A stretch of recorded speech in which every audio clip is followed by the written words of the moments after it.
비트코인 가격이 막 하락하고 있는데 막상 비트코인에 투자를 하려고 하니까 망설여지는 분들이 많을 겁니다. 계속 내릴 것 같은데 지금 구태에 들어갈 필요가 있을까? 이렇게 생각하시는 분들도 계실 거고, 좀 더 지켜보다가 들어가야지 이렇게 생각이 드는 분도 있을 겁니다. 비트코인처럼 이렇게 불안전한 자산에 소중한 내 자산을 투자할 필요가 있나? 다른 자산 좋은 것이 많은데 하필 이럴 때 비트코인에 투자를 할 필요가 있을까? 이렇게 생각하시는 분들이 많이 계실 겁니다. 또 비트코인에 투자를 하시려고 해도 얼마를 해야 될까? 또 이런 고민을 하시는 분도 계실 겁니다. 아무리 하이리스크 하이리턴이라고 하지만 막상 투자하려고 하면 손이 잘 안 나갈 겁니다. 충분히 이해가 됩니다. 그리고 내 자산 중에 유용할 수 있는 투자 가능 액수 중에 몇 퍼센트를 비트코인에 투자하는 것이 좋을지, 혹시 비트코인이 거품처럼 사라져 버린다면 어떻게 하나 여러 가지 염려가 있을 겁니다. 즉 비트코인 종말론에 대한 염려입니다.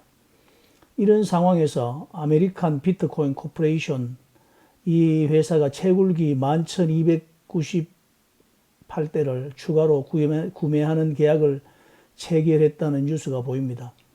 설치 장소는 캐나다 엘버타주의 드럼헬러 시설로 알려져 있고 2026년 3월까지 순차적으로 설치될 예정이라고 합니다.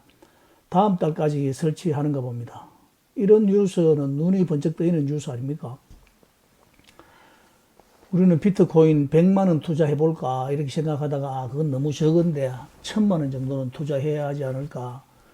1000만 원이면 0.1 비트코인인데 이렇게 또 생각하다가 아니지 1000만 원 너무 많은데 이렇게 생각하시는 분들도 계실 것이고, 이번 기회에 비트코인 한 개 무리해서 매수해버릴까 이렇게 고민하시는 분들도 계실 겁니다. 5개월 전에 0.5개 살 돈으로 지금 한 개 살 수 있으니 괜찮은 것 같은데 이렇게 생각하시는 분들도 계시겠죠. 이런 시점에서 제가 얼마 정도를 투자하시라고 조언을 할 수는 없고, 아메리칸 비트코인 코퍼레이션의 투자 규모를 대략 알려드리려고 합니다. 투자 결정하시는데 참고가 되지 않을까 생각을 하면서 말입니다. 그러나 이 내용을 보시고 결정을 신중하게 해주시기 바랍니다. 회사에 대해서 간략히 소개를 하자면, 회사는 미국 플로리다주 마이애미에 본사를 둔 비트코인 채굴 및 자산 축적 기업입니다. 2025년 3월 설립된 신생 상장사로 나스닥에 상장이 되어 있습니다. 사업 분야는 비트코인 채굴과 그리고 비트코인 보유 전략 트레저리 기업이죠. 설립 연도는 2025년 3월이니까 이제 1년이 됐네요. 주요 인물로는 공동 설립자가 에릭 트럼프입니다. 도널드 트럼프 주니어, 트럼프의 아들들이죠. 주요 사업 모델을 보면은 비트코인 채굴인데 미국 뉴욕 나이아가라 폭포, 그리고 텍사스, 캐나다 엘버타 등에서 대규모 채굴 시설에서 비트코인 채굴을 수행하고 있습니다. 채굴로 벌어들인 비트코인을 단순 판매하는 것이 아니라 자산으로 보유하여 기업 재무 가치로 끌어올리는 전략을 취하고 있습니다. 설립 초기에 약 10 엑사해시 per 세컨드 수준에서 2025년 말에는 약 25 엑사해시 per 세컨드 이상의 설비 가동 기록이 확인됐습니다. 현재 시가총액은 한 10억 달러 수준으로 측정이 됩니다. 비교적 큰 암호화폐 채굴 상장사 중 하나입니다. 직전 연도 실적 기준으로 매출이 증가하는 양상을 보였지만 연간 순손실도 보고되고 있습니다. 2025년 4분기 순손실은 약 5,900만 불 정도 되는 것 같습니다. 온체인 데이터에 따르면 약 6,000개의 비트코인을 자체에 보유하고 있다고 합니다. 기업 차원에서 상당한 규모의 비트코인 재무자산이라고 볼 수가 있습니다. 전통적인 의미의 직원 수는 매우 적은 편이며 조직 자체는 작은 스타트업 구조지만 물리적 인프라 및 생산 능력은 대규모라는 특징이 있습니다. 이번 확장으로 해시레이트는 약 3.05 엑사해시가 증가했는데 총 해시레이트는 약 28.1 엑사해시 per second입니다. 평균 효율은 16 줄 퍼 테라헤시, 그리고 신규 장비 단일 효율은 13.5줄 퍼 테라헤시 이렇게 되는데 글로벌 상위권 대형 채굴 기업 수준입니다. 비트코인 채굴기의 규모를 보면은 해시레이트가 약 3.05 엑사헤시 퍼 세컨드가 증가하게 되거든요. 그래서 총 해시레이트는 약 28.1 엑사헤시 퍼 세컨이라고 합니다. 평균 효율은 16.0줄 퍼 테라헤시고 신규 장비 단일 효율은 13.5줄 퍼 테라헤시입니다. 28 엑사헤시 퍼 세컨드는 글로벌 상위권 대형 채굴 기업 수준입니다. 이번에 이 회사에서 추가로 구매하는 채굴기 가격은 대당 최신 기종이니까 한 10,000불 조금 상회하는 그런 채굴기라고 합니다.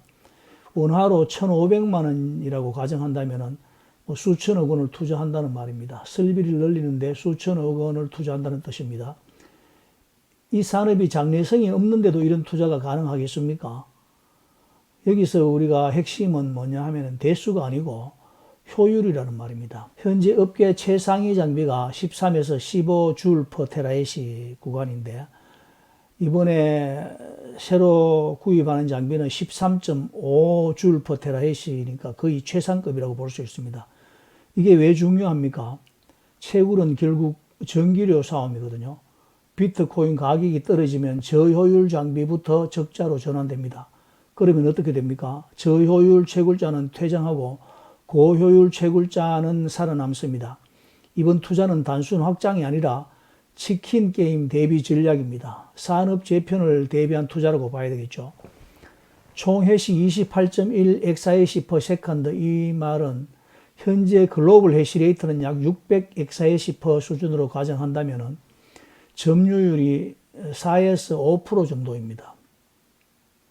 이것이 의미하는 건 뭐겠습니까? 첫째, 산업은 여전히 확장 중이라는 것을 말하고 있고, 채굴 기업들은 비트코인 가격 붕괴를 전제로 움직이지 않는다는 것을 말하고 있습니다. 셋째는 장기 난이도 상승을 전제로 투자하고 있다는 것을 말하고 있고, 채굴 설비는 단기 트레이딩이 아닙니다. 보통 3년에서 5년 회수 계획을 세웁니다. 이 뉴스가 주는 세 가지 신호를 우리가 볼 수가 있는데, 첫 번째, 종말론과 정면 충돌을 하고 있습니다. 정말 비트코인이 끝난다는 것을 생각한다면 자본적 지출, 공장을 짓고 설비를 사고 장비를 투자하는 돈, 채굴 산업에서는 채굴기를 구매하고 데이터 센터를 건설하고 변압기와 전력 인프라를 구축하는 이런 것들이 전부 캐펙스인데 설비 투자를 늘릴 수가 없습니다. 채굴 기업은 시장 변화에 가장 민감한 집단 아니겠습니까? 이런 채굴 기업들이 확장을 한다는 것은 구조가 무너지지 않는다고 본다는 뜻입니다. 그리고 둘째, 해시레이트는 상승 압력을 받게 됩니다. 반감기 이후 수익성은 줄었지만 고효율 장비로 교체되면서 산업은 더 정교해지고 있다는 말입니다. 이건 네트워크 보안성과 신뢰도 강화 신호입니다. 셋째, 가격과 구조는 별개입니다. 가격은 감정의 영역이죠. 그러나 해시레이트는 구조의 영역입니다. 가격은 흔들리지만 설비는 계산 위에서 움직입니다. 물론 리스크도 있습니다. 균형 있게 봐야 됩니다. 과잉 확장 리스크가 있습니다. 가격이 장기간 눌리면 부채가 많은 기업은 도산할 수도 있습니다. 중앙화 우려도 있습니다. 전기료의 리스크도 있습니다. 에너지 가격 급등 시 수익성이 악화될 수도 있습니다.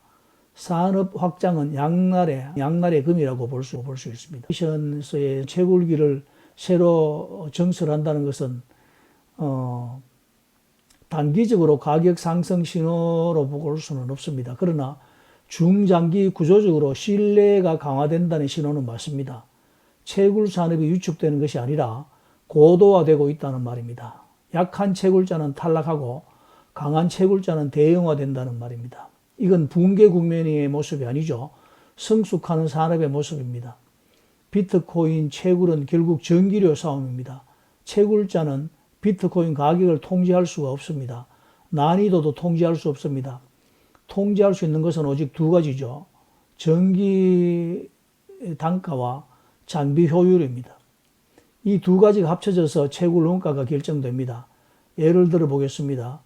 1엑사해시를 운영한다고 가정해 볼 때 25줄 per 테라해시 장비를 쓰는 회사와 13.5줄 per 테라해시 장비를 쓰는 회사는 전력 소비 차이가 거의 2배 가까이 납니다. 전기 요금이 조금만 올라가도 저효율 장비는 바로 적자로 전환이 될 겁니다. 반대로 고효율 장비는 가격이 눌려도 버팁니다. 그래서 반감기 이후에 벌어지는 현상은 항상 같습니다. 효율 낮은 채굴자는 퇴장하고 효율 높은 채굴자는 점유율을 늘립니다. 이게 바로 산업 재편이라는 겁니다. 여러분, 끝나는 산업에서는 이런 일이 벌어지지 않을 겁니다. 끝나는 산업은 설비 투자가 줄고 혁신이 멈추고 자산이 매각됩니다. 그런데 지금 어떻습니까? 13.5줄 per 테라이시 같은 최상위 장비를 1만 대가 넘게 추가로 구입을 한다는 말입니다. 이것은 단순 확장이 아닙니다. 이 게임은 계속된다고 본다는 확신에서 나오는 투자일 것입니다. 채굴자는 막연한 신념으로 움직이지는 않습니다. 감정으로 움직이지도 않습니다. 계산을 하고 투자합니다. 그래서 줄 per 테라해시라는 숫자는 단순한 기술 스펙이 아니라 채굴 산업의 생존력 지표입니다. 가격은 흔들릴 수 있습니다. 그러나 효율 경쟁은 멈추지 않습니다. 이걸 이해하면 뉴스 한 줄이 다르게 보입니다. 그렇다면 채굴 기업은 도대체 무엇을 보고 미래를 계산하는 걸까? 비트코인 가격을 보는 걸까요? 아닙니다. 채굴 기업은 가격 하나만 보고 움직이지 않습니다. 그 채굴 기업들이 보는 것은 네 가지입니다. 첫 번째는 해시레이트입니다. 해시레이트는 단순 숫자가 아닙니다. 전 세계에서 얼마나 많은 자본과 전력이 이 네트워크를 지키고 있는가를 보여주는 지표입니다. 해시가 계속 증가한다는 것은 경쟁이 치열해진다는 뜻이지만 동시에 네트워크가 더 강해진다는 뜻이기도 합니다. 채굴 기업은 내가 빠져도 누군가는 들어온다는 사실을 알고 있습니다. 그래서 해시의 추세가 끊기지 않는 한 산업이 붕괴한다고 보지는 않습니다. 두 번째는 반감기 이후의 구조입니다. 반감기가 오면 보상이 절반으로 줄어듭니다. 겉으로 보면 악재입니다. 그런데 채굴 기업은 다르게 계산을 합니다. 반감기 이후 항상 일어나는 현상이 있습니다. 효율 낮은 채굴자는 퇴장하고 효율 높은 채굴자는 점유율을 늘려간다는 말입니다. 즉, 총 보상은 줄어들지만 내 몫은 오히려 커질 수 있다. 이렇게 계산한다는 말입니다. 세 번째는 바로 전기인데요. 채굴은 전기를 디지털 자산으로 바꾸는 산업입니다. 잉여 전력을 재생에너지, 가스 플레어링 이런 영역과 연결되면은 채굴은 단순 소비 산업이 아니라 에너지 최적화 산업이 됩니다. 채굴 기업은 비트코인 가격뿐 아니라 에너지 가격 곡선도 같이 보겠죠. 마지막으로 보는 것은 수요 구조입니다. ETF 자금 흐름과 기관의 보유 추세, 국가 차원의 논의, 채굴 기업은 알고 있습니다. 발행량은 이미 정해져 있죠. 공급은 점점 줄어듭니다. 그렇다면 장기적으로 수요가 조금만 늘어도 가격은 구조적으로 압박을 받을 수밖에 없습니다. 이건 감정이 아니라 수학입니다. 3년에서 5년 정도 시나리오를 돌려보겠죠. 그리고 결론이 나왔을 겁니다. 채굴 기업들은 3년과 5년 뒤의 난이도를 생각하면서 증설을 할 것인가 그렇지 않느냐를 결정할 것입니다. 우리는 그렇게 체계적으로 투자를 할 수 있는 회사도 아니고 기업도 아닙니다. 개인의 자산을 투자할 때 어떻게 미래를 우리가 예측을 하고 투자할 것인지 각자 판단해 보시고 신중한 결정을 내리시기 바랍니다. 이 영상이 도움이 되셨다면 구독과 좋아요, 알림 설정 정중히 부탁드리겠습니다. 비트코인 호돌이었습니다. 빰.